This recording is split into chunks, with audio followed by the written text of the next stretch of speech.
ભૂખ્યા મરી જજો, પરંતુ આ 4 લોકો પાસે ક્યારેય પણ મદની ભીખ માગશો નહીં. એક કાગડાની જ્ઞાનવર્ધક વાતો. જય શ્રી કૃષ્ણ મિત્રો, ફરીથી સ્વાગત છે તમારું એક નવા વિડીયોમાં. આજની કહાનીમાં આપણે એક કાગડાની 4 જ્ઞાનવર્ધક વાતો સાંભળીશું. આ 4 જ્ઞાનવર્ધક વાતો એટલી બધી શીખ આપીને જશે કે તમને જીવનમાં જરૂર કામમાં આવશે. આજની કહાની ખૂબ જ ઉપયોગી અને પ્રેરણાદાયક છે. તો ચાલો આપણે જાણીએ કે એવા કયા 4 લોકો છે કે જેની પાસે આપણે ક્યારેય મદદ ના માંગવી જોઈએ. તો મિત્રો, તમને વિનંતી છે કે આ વિડીયોના અંત સુધી જોડાયેલા રહેજો અને વિડીયો પસંદ આવે તો લાઈક શેર કરજો. અને હજુ સુધી જો તમે અમારી ચેનલને સબસ્ક્રાઇબ ના કરી હોય તો અત્યારે જ સબસ્ક્રાઇબ કરી દેજો તથા કોમેન્ટ બોક્સમાં હર હર મહાદેવ જરૂરથી લખી દેજો, જેથી ભગવાન ભોલેનાથની કૃપા આપણા સૌ પર નિરંતર બની રહે. તો ચાલો કહાની શરૂ કરીએ. એક દિવસે એક જંગલમાં ખૂબ જ ભયંકર દુષ્કાળ પડ્યો. અને દુષ્કાળ એવો પડ્યો કે વરસાદના સિઝનમાં પણ એક ટીપું પાણી પણ પડ્યું નહીં. એટલા માટે જંગલમાં જેટલા પણ પશુ પક્ષી હતા, જાનવર હતા, તે બધાને ખાવા માટે કંઈ પણ વસ્તુ બચી નહોતી. અને બધા પ્રાણીઓ અને પક્ષીઓ ભૂખ્યા મરી રહ્યા હતા. તે જંગલના પશુઓ અને પક્ષીઓ ધીરે ધીરે આ જંગલ છોડીને બીજા જંગલ અને રાજ્ય તરફ જવા લાગ્યા હતા. મિત્રો, તે જંગલમાં એક કાગડા અને કાગડીની જોડી રહેતી હતી. તે કાગડો અને કાગડી એક વૃક્ષની ડાળ ઉપર બેઠા હતા.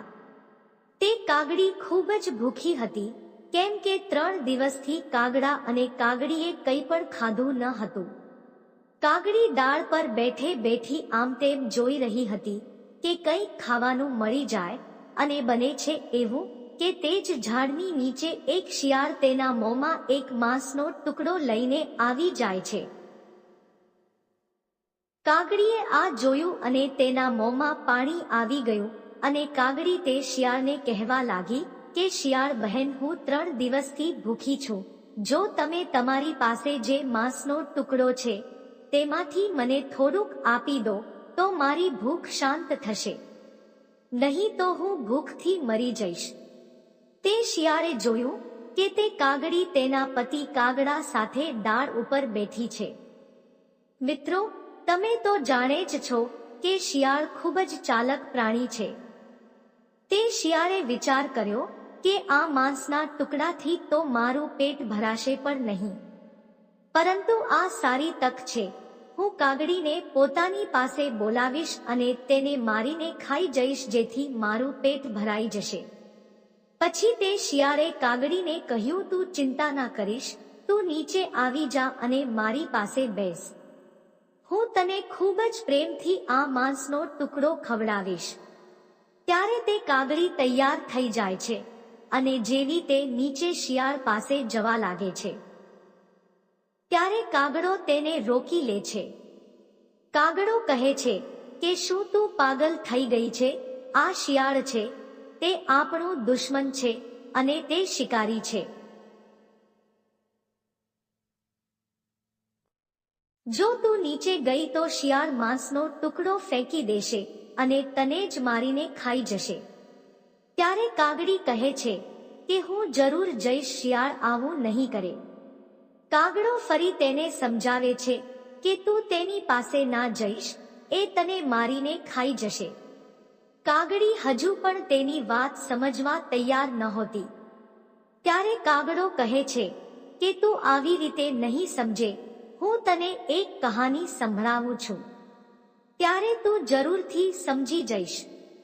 તું પહેલા ધ્યાનથી મારી આ વાત સાંભળ અને પછી લાગે તો તું જરૂર શિયાળ પાસે જજે. ત્યારે કાગડી નીચે જતી નથી અને કાગડાની વાત સાંભળવા લાગે છે. કાગડો કહે છે કે ઘણા સમય પહેલાની વાત છે. આ જંગલમાં એક વડનું ઝાડ હતું અને તે વડના ઝાડની બખોલમાં એક પોપટ અને મેના રહેતા હતા. અને તે જ ઝાડમાં એક બીજી બખોલમાં એક સાપ રહેતો હતો. આ બાજુ મેના જે ઈંડા મૂકતી હતી તે ઈંડાને તે સાપ આવીને ખાઈ જતો હતો. જ્યારે મેના અને પોપટ ભોજનની તલાશમાં બહાર જતા હતા ત્યારે ઈંડા એકલા રહેતા હતા અને ત્યારે તે સાપ આવીને તે ઈંડાને ખાઈ જતો હતો. ક્યારેક ઈંડામાંથી નાના બચ્ચા આવી જતા તો તે બચ્ચાઓને પણ તે સાપ ખાઈ જતો. આ જોઈને તે મેના ખૂબ જ પરેશાન રહેતી હતી. તે મેના સાથે આવું ઘણી વાર થયું હતું. મેના અને પોપટ બંને દુઃખી થઈને રડી રહ્યા હતા. ત્યારે તે જુએ છે કે તે જ દૂધ ઝાડની એક ડાળ ઉપર એક બગલો આવીને બેસી જાય છે. અને તે બગલો આવીને જુએ છે કે પોપટ અને મેના રડી રહ્યા છે. ત્યારે તે બગલો મેનાને કહે છે કે તું કેમ રડી રહી છે? ત્યારે મેનાએ પોતાની બધી જ તકલીફ કહી સંભળાવી અને તેણે કહ્યું કે મારી સાથે આવું ઘણીવાર થયું છે. હું જ્યારે પણ ઈંડા મૂકું છું તેમાંથી બચ્ચા પેદા થાય છે. ત્યારે આ ઝાડમાં એક બખોલ છે, તેમાં એક સાપ રહે છે અને અમે જ્યારે ભોજનની તલાશમાં બહાર જઈએ છીએ ત્યારે તે સાપ આવીને અમારા ઈંડા અને બચ્ચાને ખાઈ જાય છે. અમે આ વાતથી ખૂબ જ પરેશાન થઈ ગયા છે. અમે કશું પણ કરી શકતા નથી. તે સાપ ખૂબ જ ખતરનાક અને દુષ્ટ છે. અમે તેની સાથે લડી પણ શકતા નથી અને બદલો પણ નથી લઈ શકતા. મેનાની આ દુઃખભરી વાત સાંભળીને તે બગલાને દયા આવી જાય છે અને તે કહેવા લાગે છે કે તમે અત્યારે મારી સાથે ચાલો, નજીકમાં એક તળાવ છે. તે તળાવમાં જઈને આપણે માછલી પકડીને લઈ આવીએ.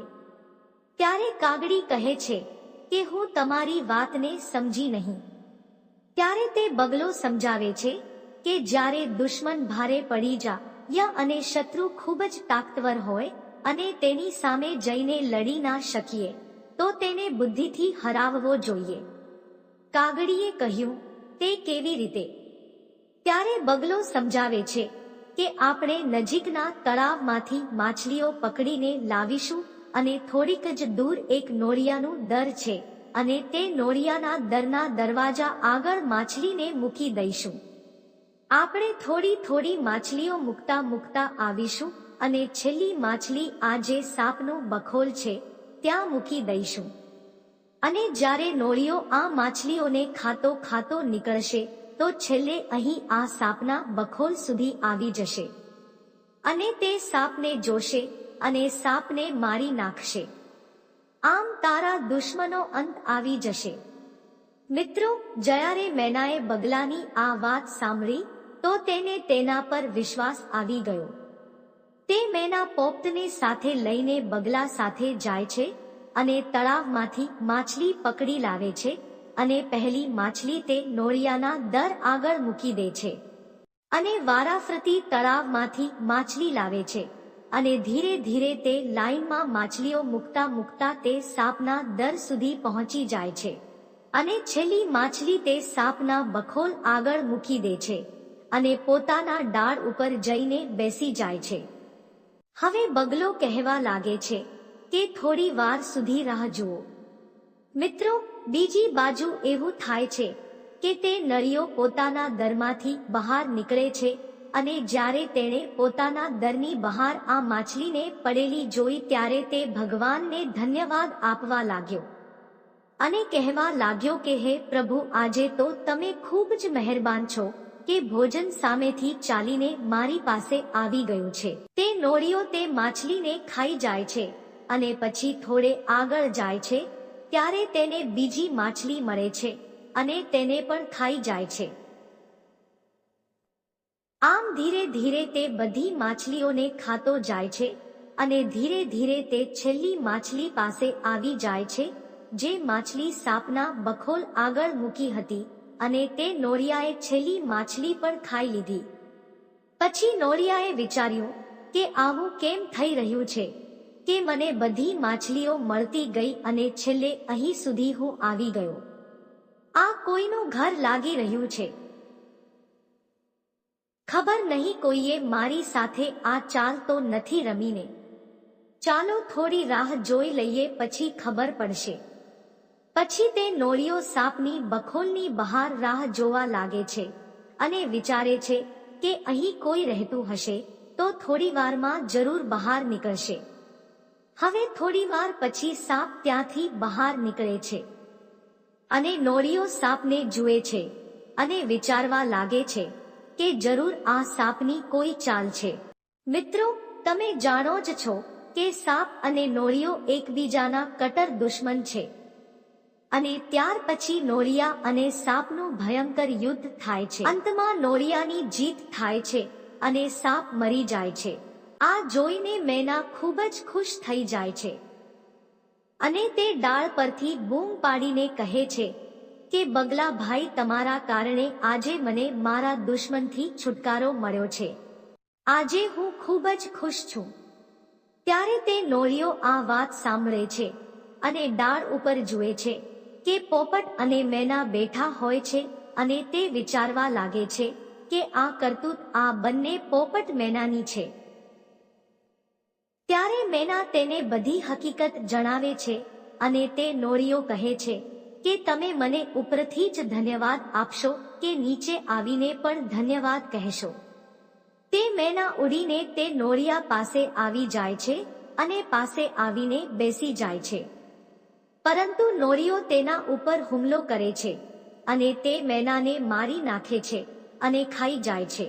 હવે પોપટ બેઠો બેઠો વિચારે છે કે એક દુશ્મનથી હજુ હમણાં જ જીત્યા છીએ અને બીજા દુશ્મનની જાળમાં ફસાઈ ગયા.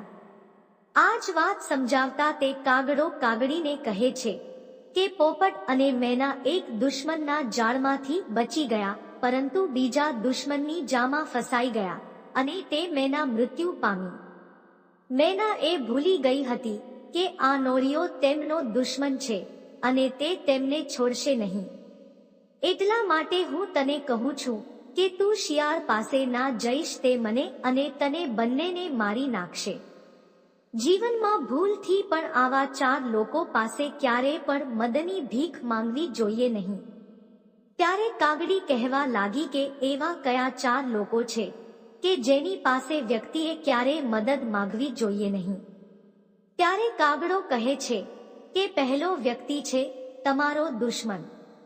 જ્યારે તમે તમારા દુશ્મન પાસે મદદ માંગવા જશો ત્યારે તે તમને મદદ નહીં કરે પણ તમારા ઉપર હુમલો કરશે, તમને નુકસાન પહોંચાડશે.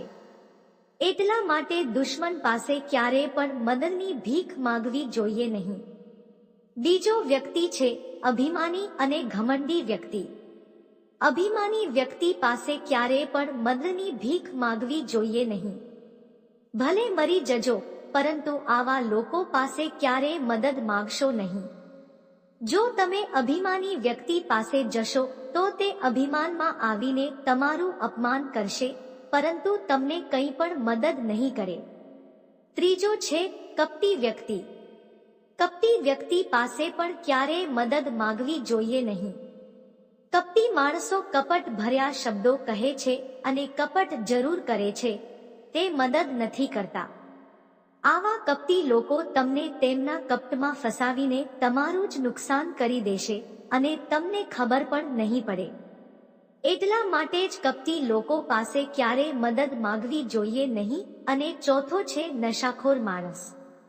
જે માણસ નશો કરે છે તેની પાસે ક્યારેય પણ મદદ માંગવી જોઈએ નહીં. જેવી રીતે તમે ક્યાંક જઈ રહ્યા છો અને રસ્તામાં ઊભા છો, તમને કોઈ વાહન મળી નથી રહ્યું અને અચાનક કોઈ બાઇકવાળો જે નશામાં છે તે આવી ગયો અને તમે એને હાથ કર્યો અને તે ઊભો રહ્યો. તમે તેના બાઇક ઉપર બેસી ગયા, પરંતુ તે બાઇકવાળો નશામાં છે અને તમે જાણો જ છો કે નશામાં હોય તે વ્યક્તિ વાહન કેવું ચલાવે છે. જો તમે તેની પાછળ બેસી ગયા તો તે વ્યક્તિ ગમે તે જગ્યાએ વાહન ઠોકી દેશે કાં તો ખાડામાં નાખી દેશે. તે પોતે પણ મરશે અને તમને પણ મારી નાખશે. એટલા માટે જ આવા નશાખોર વ્યક્તિ પાસે ક્યારેય મદદ માંગવી જોઈએ નહીં. એટલા માટે જ મિત્રો, જીવનમાં ગમે તેવી ખરાબ પરિસ્થિતિ થાય, ભલે ભૂખ્યા મરી જવું પડે, પરંતુ આવા 4 લોકો, એક દુશ્મન, બીજો અભિમાની, ત્રીજો કપટી અને ચોથો નશાખોર. આ 4 લોકો પાસે ક્યારેય મદદ માંગશો નહીં. મિત્રો, આ પ્રકારે તે કાગડી પોતાના પતિ કાગડાની વાત સાંભળીને વિચારે છે કે આ વાત સાચી છે. મારે તે શિયાળ પાસે જવું જોઈએ નહીં. મિત્રો, આ કહાની આપણને શીખ આપે છે કે જીવનમાં ભલે ભૂખ્યા મરી જવું પડે, પણ આ 4 પ્રકારના લોકો પાસે ક્યારેય પણ મદદની ભીખ માંગવી જોઈએ નહીં. આવા 4 લોકો પાસે જો મદદ માંગવા ગયા તો આપણને મળશે કશું નહીં, પણ આપણું નુકસાન થશે, આપણું અપમાન થશે અને ક્યારેક જીવથી હાથ પણ ધોવો પડશે. તો મિત્રો, આજની કહાની અને વિડિયો તમને કેવો લાગ્યો તે કોમેન્ટ કરીને જરૂર જણાવજો. અને વિડિયો પસંદ આવ્યો હોય તો લાઈક અને શેર કરજો તથા ચેનલ પર નવા હોય તો ચેનલને સબસ્ક્રાઇબ જરૂરથી કરજો. ફરી મળીશું એક નવા વિડિયો સાથે. જય ભોળાનાથ.